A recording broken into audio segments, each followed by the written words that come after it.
Hello my dear students, how are you. हम लोग देखो 11th चैप्टर में हैं।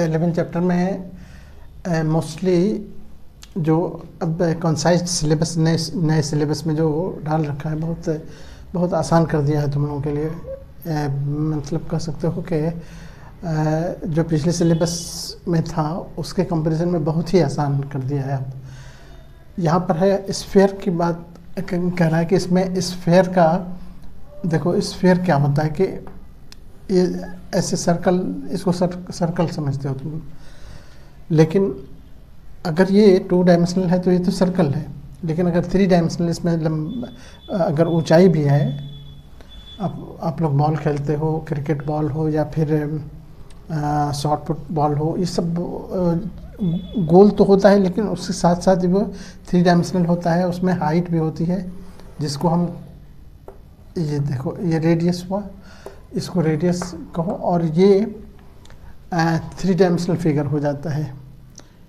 अगर इसमें लंबाई और चौड़ाई है तो ऊंचाई भी है, एक कह सकते हो ऊंचाई इससे कवर अप होता है।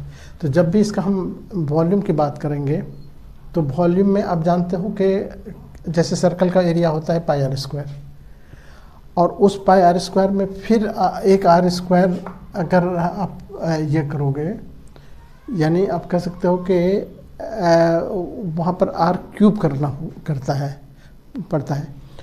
बाकी उसमें यही लॉजिक समझो कि जब भी हम स्फीयर की बात करें तो वह एक सॉलिड स्फीयर होता है, जिसमें जो सर्कल से बिल्कुल डिफरेंट होता है।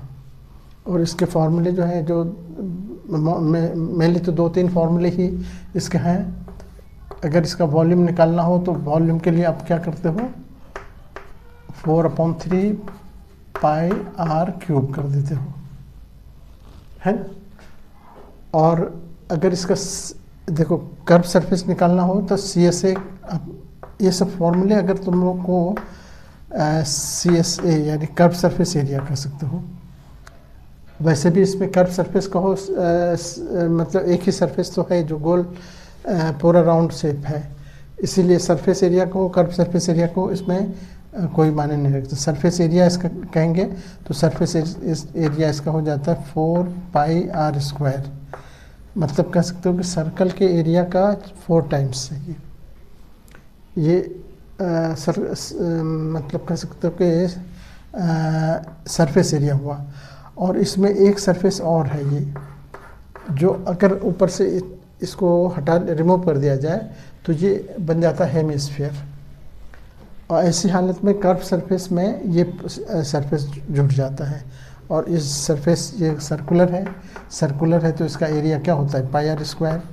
और जब इसमें पाई आर स्क्वायर और जुड़ जाएगा तो ये मतलब कि आधा इसका हो गया, आधा करोगे तो 2 पाई आर स्क्वायर हो जाएगा, फिर उसमें एक सरफेस और जोड़ दोगे तो 3 पाई आर स्क्वायर हो जाता है।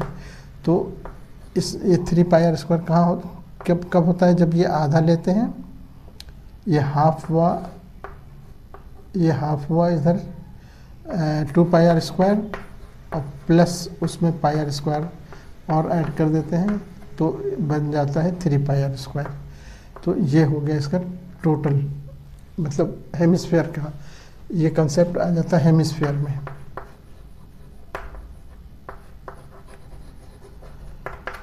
ये स्फीयर हुआ। अब हमारा क्वेश्चन है कि एक स्फीयर है, यानी हेमी नहीं है बल्कि स्फीयर है, तो अब फॉर्मूला आप लिखोगे वॉल्यूम ऑफ स्फीयर।